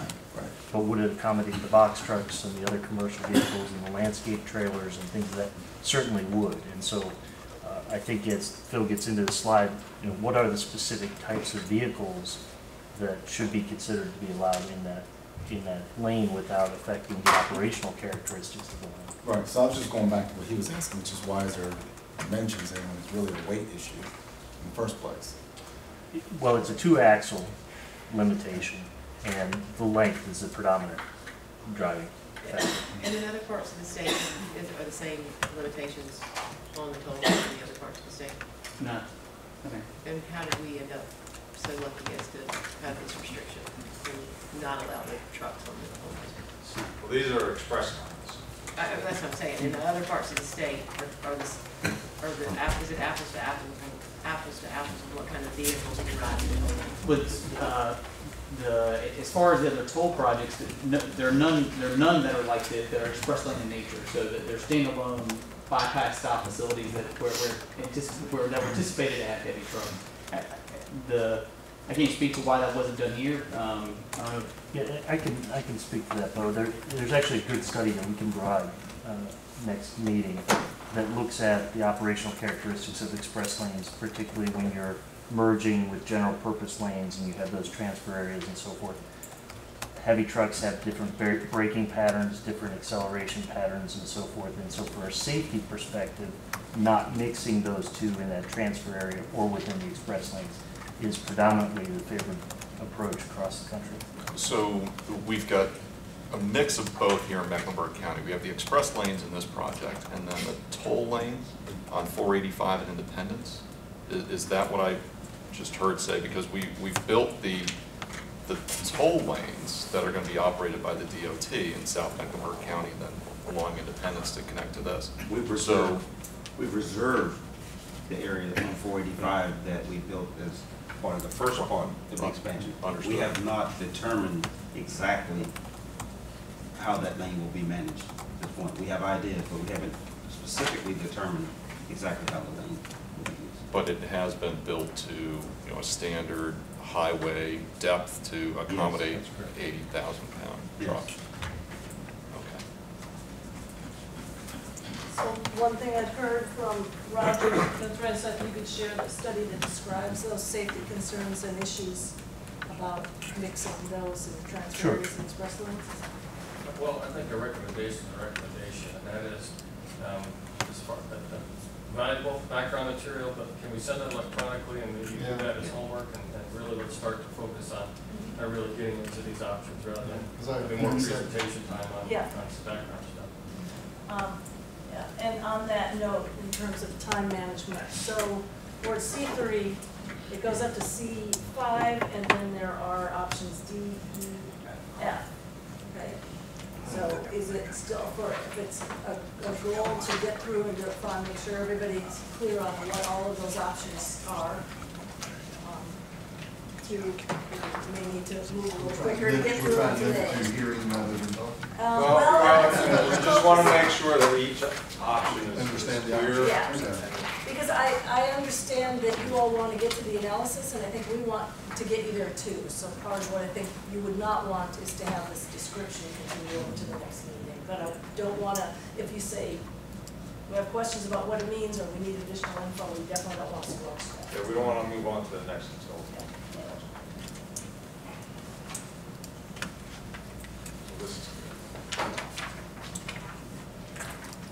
Next one was having some type of extended use on the HOV2 versus going directly to HOV3.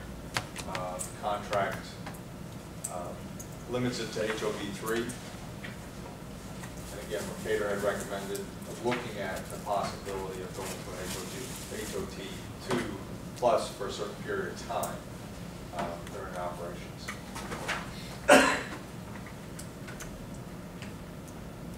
Is this clear?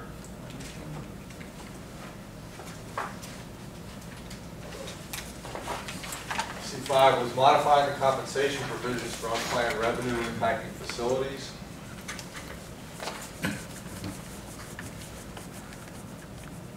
So again, we talked about this last time with the unplanned revenue impacting facilities, where it's a very narrow definition as far as it's got to be a main lane added to I-75 in the airspace of the right-of-way of I-75. So, 77. Sorry, 77. So if you were to do that, it doesn't automatically trigger compensation, but it allows for potential compensation to the developer. At the time of the contract execution, there was actually a general purpose lane projected between exits 28 and 36. That was an exception in the contract. I don't think that project is in that plan now, but that was one of the items that had enough concerns when they were doing the financial analysis that it made such an impact that they had to make that as an exception, that if you were to introduce that general purpose lane, there would be potential where compensation would be due if it impacted the revenues. So this option, the way we look at it is, do we look at doing some type of agreement now for something that could happen in the future, or how do you want to? You mean an agreement with mobility partners? Yeah. Wait, can you? Basically a contract modification that if you were to build that general purpose lane in the future. So I mean, so the question there is how much are they going to want? Wait, so it was in there, it was, the general purpose lane was an option, and then No. because it was going to change the monetary outcome of the toll lanes from 28 to 33. We allowed them to take it out, so it's No. out. No, it was a planned project. Before Centra? Before Centra, it was planned, it wasn't funded or anything like that, but it was planned, and they said, well, if you build it. They being Centra. Centra, if you build it, that would require compensation, because that can affect our revenue, and it wouldn't make our financial model work. So that was the exception, because anything in the plan, whether it added anything or not, was allowed. This was an exception to that. I'm just pointing it out that it's not in the plan now. Well, if there was any project that was in the transportation, the TIP, before the contract was signed, that was exempt from the unplanned revenue impacting facility. And so CRTPO put a placeholder in for that.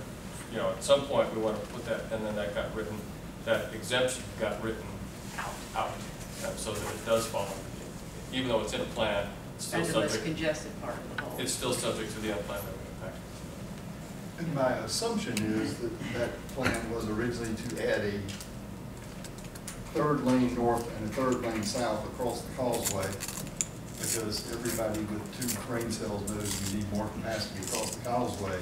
So that was what has been planned all along. And Well, again, it was. if we had continued that, if it were not exempt, we would basically be able to exercise that and they'd be stuck. Correct me if I'm wrong, but that was like a placeholder project, right? Didn't have funding, it was like, wasn't even gonna be looked at until 2040, but it was just something to say. I can give a little Color, more yeah. history to that. So, in the plan was this express lane project. The procurement was about 2 years long.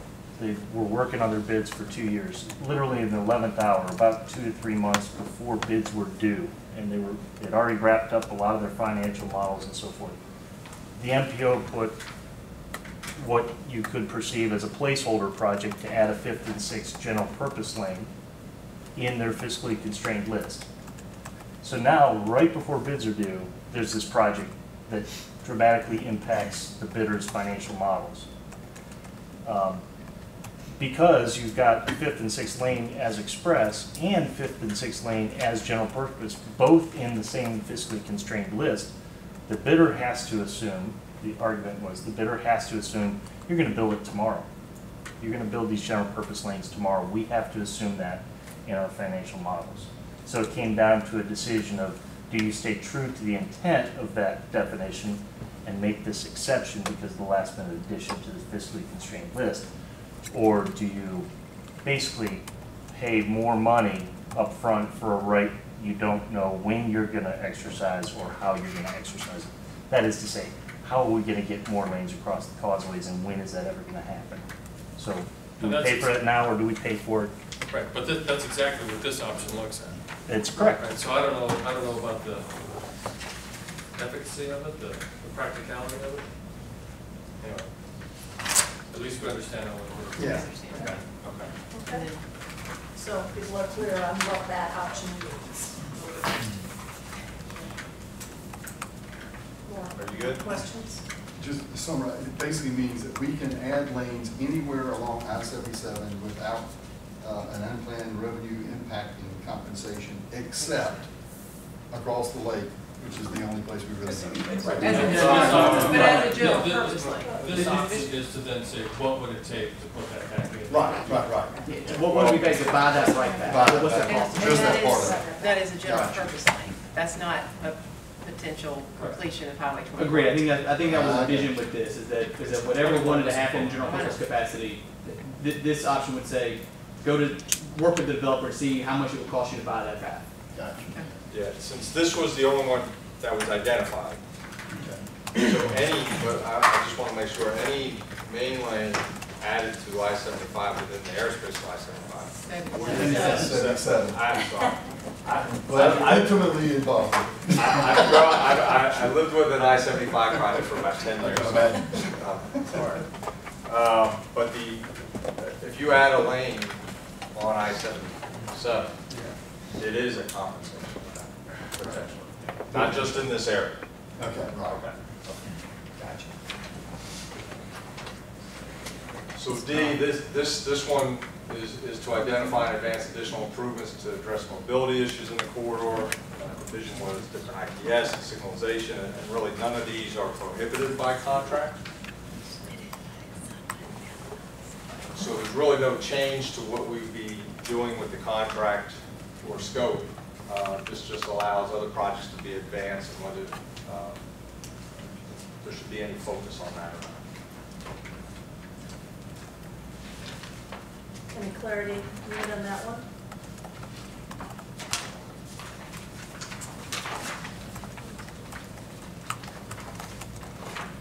The answer is yes, but yeah, it's clear. In terms of what our Should additional we info? work with CRTVO? Yes, absolutely. And I think it's a Oh, clear yeah. statement. Yeah.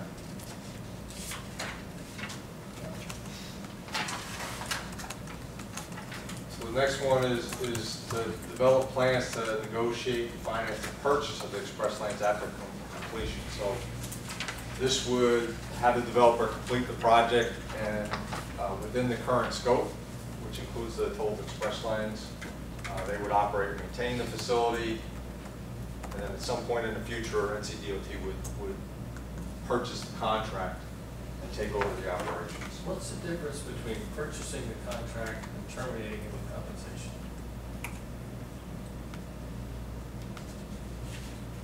I'm not sure there effectively is any. It's a matter of timing, I think, is the difference between the options. The one difference would be the calculation of fair market value, because you'd have performance data to help support what that fair market value is, versus terminating during construction, and you're projecting a fair market value. You don't have the performance data. My question was, because the first one, A, was terminate the contract, just terminate it, right? And this one says purchase the contract. Is there Complete and purchase. Well, I understand, but in one case, in both cases, DOT takes over the project. In one case, you're using the verb. I just want to make sure I'm not missing something here. It says terminate the contract. We terminate with compensation. The other here, it says purchase the contract. Yeah, there's no nuance with that terminology. It's a matter of timing. And again, Jim's not here, but the way it's worded, I'm envisioning that you're going to start negotiating that, and it's more of a negotiation versus your termination. We're going through that termination process, so it's more of a initial negotiation, trying to purchase it, come up with a deal without going to an appraisal. Because there are other entities that have had a similar situation, and the facility has outperformed, and the owner has decided, I want to purchase that asset. That is the right to toll this facility back. This, and unlike the other ones, this one does say complete, which prior to this, when we were talking taking it over, it was them stopping immediately. So this one is. And I was just going to the purchase of the contract, which is basically we'll negotiate it as opposed to exercise of termination for convenient right. And they just stop and figure out what we're going to do. Right, because once you say you're terminating, you got 12 months to make whatever payment is due, and so that kind of forces you into that process. Well, that happens regardless. Whether we do it today or we do it after we complete it. The difference is this one lets them complete it before we talk. Well, it's to negotiate a purchase. If you agree on a purchase, you're not going to termination, even a purchase. Right. Termination, you have to pay them within 12 months. In a purchase agreement, who knows what kind of payment plan you can make out of it. Okay. It just gives you more options. Gotcha.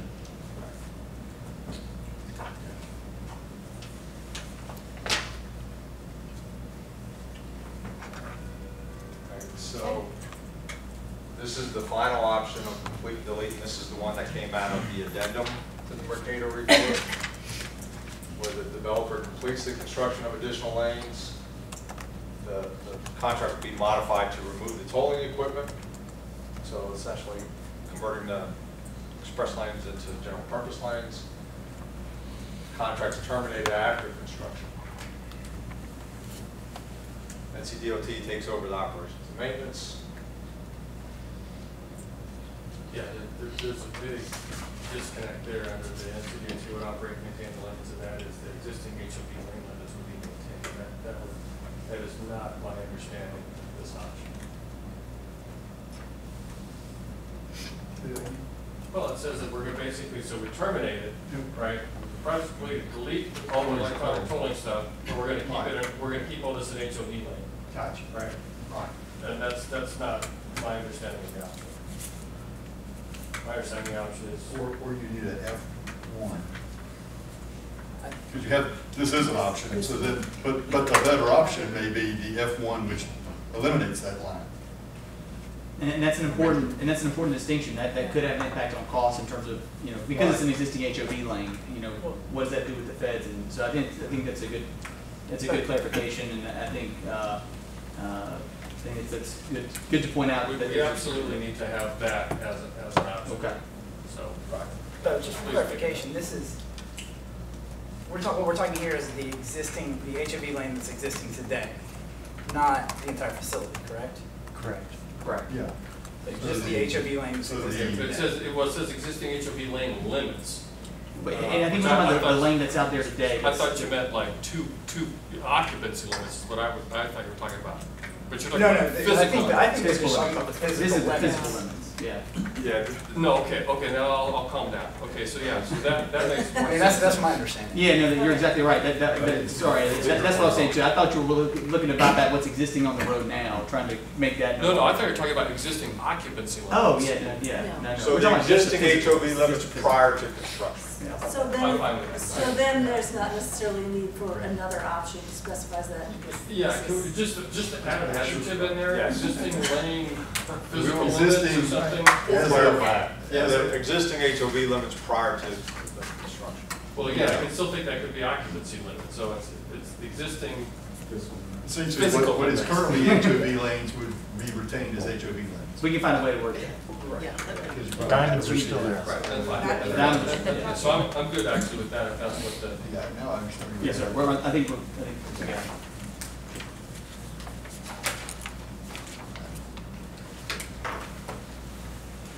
So a couple items in the south and central sections, and Rod pointed this out. The express lanes and general purpose lanes separate for a number of overpasses and so forth, so those areas we would have to look at in detail because we're trying to fit everything under an existing bridge, and if we're not able to do that, do we continue with the geometry that they have, which may require, call it an express lane system, but maybe not toll in the south central part in order to accommodate the geometry to get all those lanes moving in the north direction. So just to kind of make the group aware of that, that there are some challenges there, not that they can't be overcome, but it may be a little unconventional. And that would, I assume, possibly look kind of like we have the HOV lane going south over 85 today.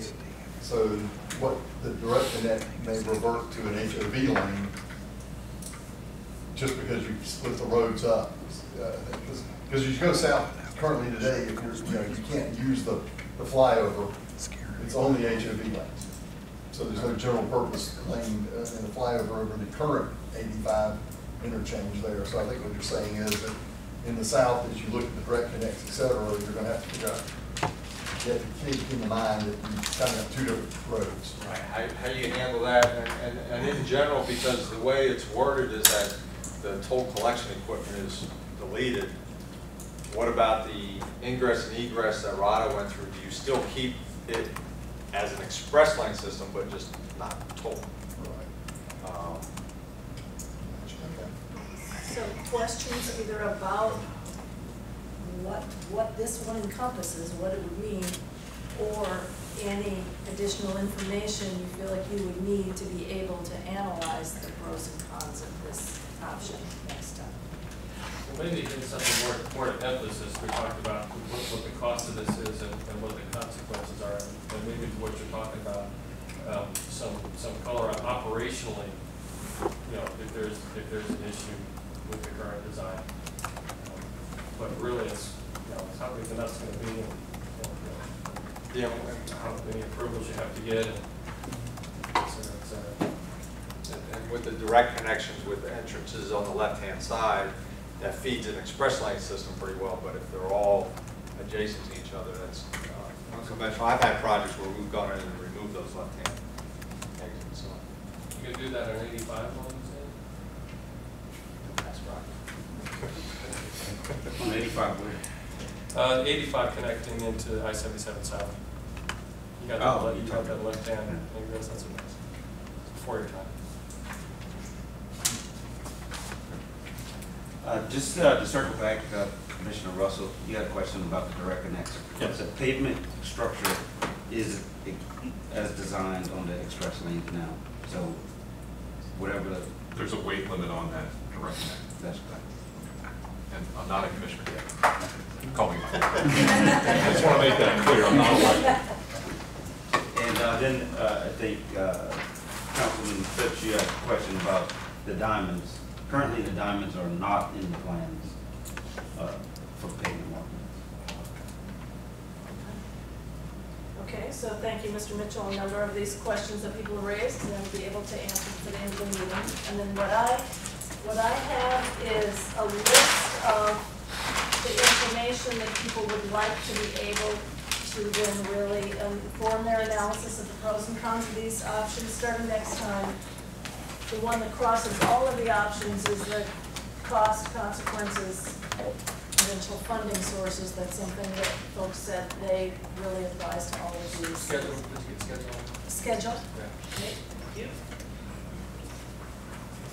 And then in addition to those that apply to all, we've got a list of some specifics from the different ones, which I will not take time now to review unless anybody has a question about whether it was captured accurately. Okay, so anything, either Mr. Memory or Mr. Mitchell, you want to say in closing on this before I turn to an evaluation of this meeting? No, thank you so much for being here and for everyone participating, giving such honest feedback. I find these conversations, that we get a lot out of them, and we always have a lot of work to do when we leave, but the conversation, I think all that work's rewarded by the conversation. One thing, so the next meeting, we should expect some numbers and maybe some strategies and process behind some of these items. It's at that point we really should consider moving into a closed session at that point. Certainly open to the public for the first 10, 15 minutes and the media, and then at that point, because again, we've got the contractors got a front row seat to what we're discussing here. So I would just ask that, as part of your homework for the DOT, take a look at what legal thinks about moving into a closed session as we get into those specific things. Yeah, absolutely will. And one thing I'll add to that, just to set expectations, when we talk about cost, I think what you'll see us bring are ranges. One, because some of this is going to be negotiated, and if we say we think this will cost us $30 million, I promise you that it will cost us $30 million. Right. But if we can give a range, that's not to be vague, but it's to be realistic that we're not going to pinpoint. We don't have the forecast ability to pinpoint exactly what that will be. But we will get that. We'll come with just the things we talked about what we anticipate those costs to be, schedule impacts, the other things that were noted, what approvals have to be given. I think that'll be there, and we will look into that, and we'll follow up by email ahead of the meeting, let you know, what opinion we get back from whether it's the School of Government or legal or DOT legal. Thank you.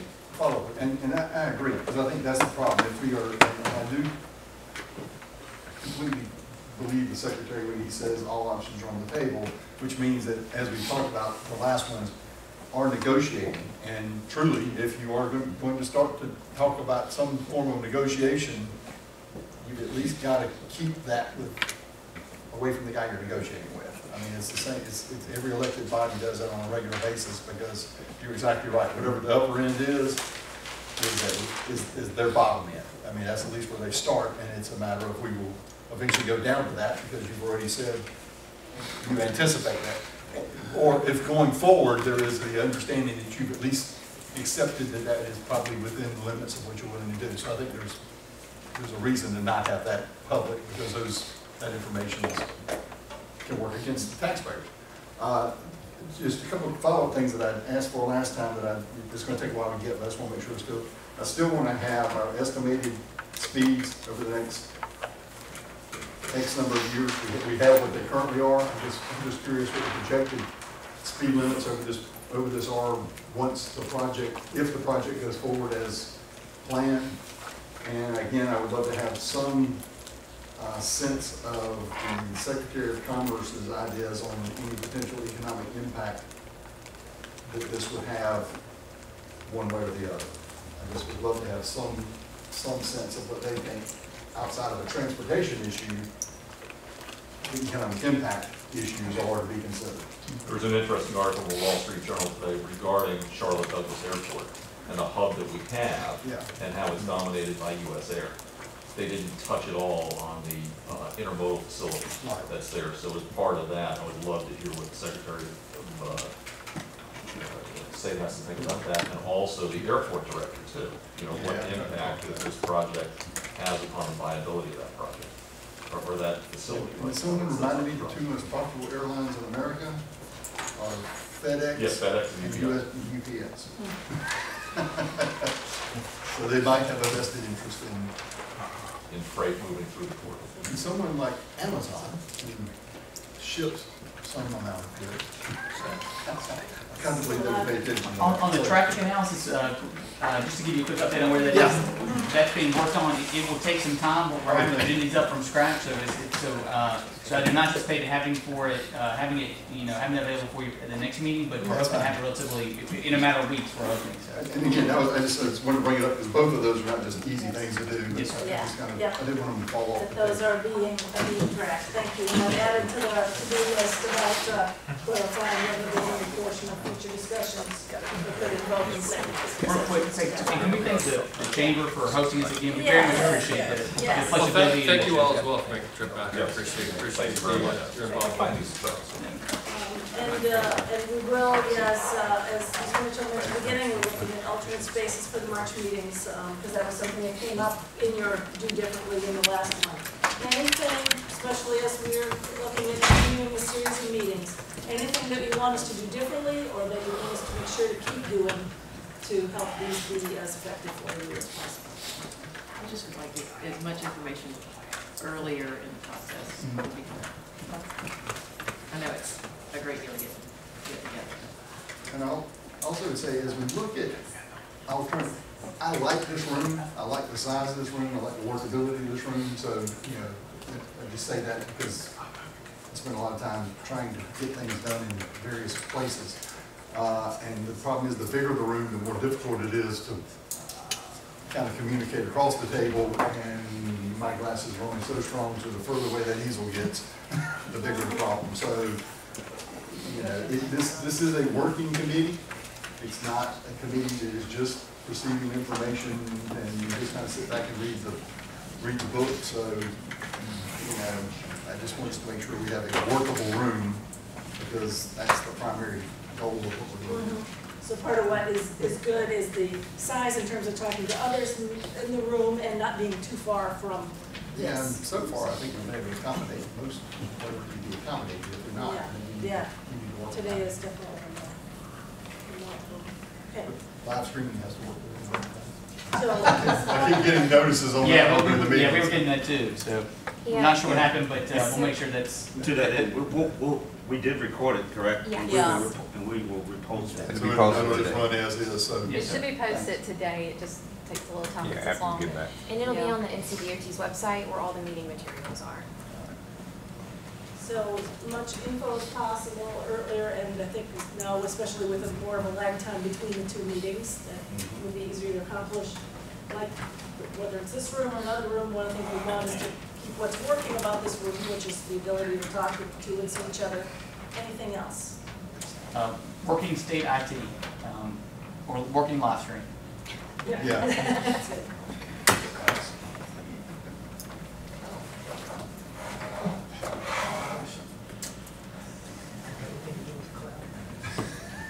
I would just ask that the media is, if it's working for the media, The live stream?